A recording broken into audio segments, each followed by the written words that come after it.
Good day. So, if you've not ever been to my channel, it is the right time to click on the subscribe button. So, straight into the tutorial.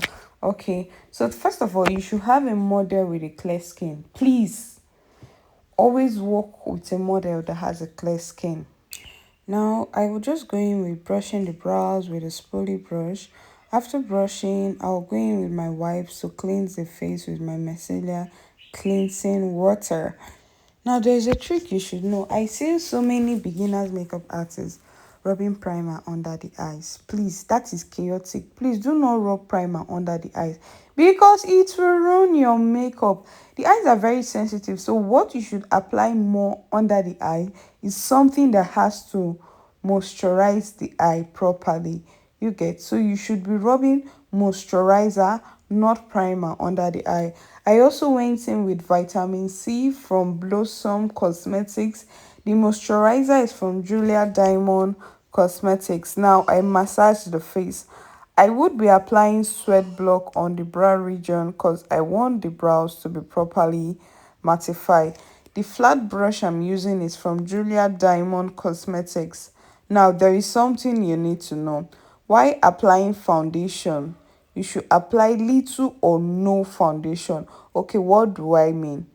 When I say little or no foundation, is that you should apply a foundation that suits the skin, number one, and a foundation that can easily blend. You should not apply a foundation that is thick and that will rarely blend. No, that will ruin your makeup. Little drop. Just like they always say, little drops of water makes an ocean. So it is in makeup. Little by little, it pops off and look fine. But if you apply it heavily, you will see that you will not get a good result. It's always tacky and hard to blend. But you see that I applied this lightly and it gave me a good result. The foundation I use is a Nigerian brand, though I can't really remember the name, but I know I used a Nigerian brand and I know I used a little of it after doing a good skin prep. Always make sure you ask your clients what's your skin type, how do you like it, and all of that. Now I went in with my blush. Okay, so this blush is my lip palette I used as my blush. Next, you go in with your concealer. So for concealer, there is something I noticed. If your concealer is a matte concealer and your foundation is a matte foundation, I think you have issues in the long run. And you should always learn how to blend properly. If you don't blend your skin flawlessly or properly, you wouldn't get a good result. Know this and know peace. For those of you that like high end but cannot really afford high end, there is this setting powder I love using. It gives this feel of high end. It's Gentle Dove Cosmetics. You can check them on Instagram and tell them you're coming from Kelly Glow. There is a discount when you mention Kelly Glow. KELY_glow. GLO. The glow is down. This setting powder is something that people underrate. It's a Nigerian brand. I've used it and I kept buying more and more. You see the way I'm applying it? It sinks into the skin. It doesn't give patchy or harsh line. It sinks into the skin. And I must confess, if you use a blending foam to apply your powder first of all before going in with brush, you always get this flawless and creamy results. I don't know for others, but for me, I feel like it helps me to apply less than more. For the shadows, I'm going in with a dark base because I want to do eyes that would pop. So I went in with a dark base and I blended properly. After blending, I went in with orange shade to just blend evenly. See, there is secrets to a flawless blending. Let me just tell you for free. Okay. Always have a tissue with you, like on your hand. You should have a tissue that would help you blend evenly, and just always have a tissue that will help you blend. Because if you don't have a tissue that will help you blend properly, my dear, you would scatter the whole eyeshadows all over the face. Okay, so now I really love using different pigments. I don't like using just one. I love playing with colors. So for me, there is no specific rules or way of applying eyeshadow or pigments or glitters.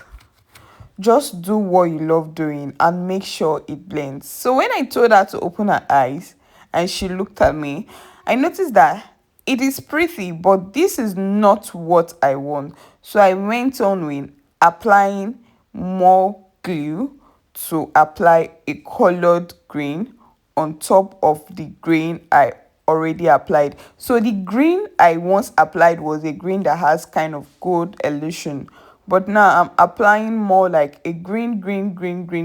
I don't know if you get it. So I apply, but I try to make sure I blend it properly. Trust me, this process might not make sense to you at all. Like, you'll be doing it and you'll be like, are you sure this thing will come out well? Are you sure it will be fine? Are you sure this? But trust me, at the long run, you will like it. After applying that, I felt like I should just apply a little bit of yellow on the lid. Now, fast forward to my brows. I have to draw my brows. There is something I want to tell you about drawing brows. Why drawing your brows? Please and please and please and please don't do too much. Just draw the brows in a way it should suit the person's face, and you should know that the way you groom your brows matters a lot. If you don't groom your brows appropriately, trust me, you will not get a good defined brows. Even if you get a good defined brows, most times it's easier to blend through. So yeah, always get a good brow. For the lips, I'll be moisturizing the lips, after which I'll be applying the shades I want to apply. For me, I feel like if you do a loud eye, it's best to go in with a nude lips. Meanwhile, if you do a calm eyes, for some persons, it's best they go in with a loud lips. Like if you do red, you should go in with, if you do a red lips, you should go in with a matte eyeshadow without design, or a smoky eyeshadow but not too smoky. Okay, but doing two colors that are too loud, yeah, trust me, it will look fine, but at the same time, it's just too much, way too much. And there's something I want to let you know. You can blend as many more colors as you want when it comes to lips. Don't do those boring lips that when they just look at it, they just be like, okay, it's pinkish nude she used. Trust me, you can blend yellow. If you check your palette, you can see that you have different shades of color. You have yellow, you have green, you have white, you have, what do you think those colors are used for? Didn't you do color blending in primary school? Primary, secondary, and tertiary colors?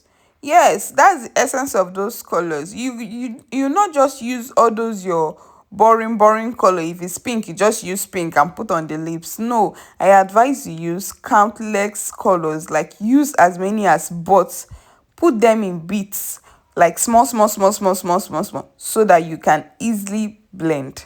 Okay, so if you observe, when I put the pink, it wasn't giving. I had to put orange, I had to put yellow, I had to mix colors just to get this. And as usual, I always line with my brown. Even if you're dark, light chocolate, caramel, I always line with my brown lips, and it gives those illusion to the eyes and the lips. Okay, I don't know if I'm the only one, but I prefer using the back of my brush to blend. I just feel so comfortable with it. Okay, so here is the finish, almost like the finished product of what I did. So if you're looking at the eyes now compared to the first time I was doing it, you would see that there is a difference in the eyes, and the eyes look more prettier. Now I already done the highlights and finishing. It's time to apply glow to that body. You want that body to glow, isn't it? So always make sure the body of your client, your model glow if they're wearing a revealing dress. Okay. Apply gloss to the lips if you want it glossy. So many people now love glossy lips. In fact, I don't think I can do without gloss. Okay. Apply gloss to the lips. Wear her accessories when needed. So we are done with the glam. It's about time we tie her this auto gele. There is something I noticed about hair accessories and all of that. It tends to elevate your beauty from a zero to a hero. Okay, as a makeup artist, I know we makeup artists we don't tie gele now, but at least you should have an insight of what it's supposed to look like. So this is the end product without filter, without editing, without Paris filter. So just like I said, little drops of water makes an ocean. So yeah, thanks for watching this on my YouTube channel. This is more like my first video for the year.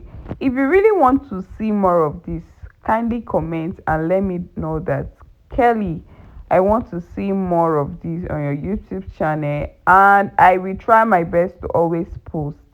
Bye, and don't forget to give me a kiss by subscribing on the subscribe button. Love you.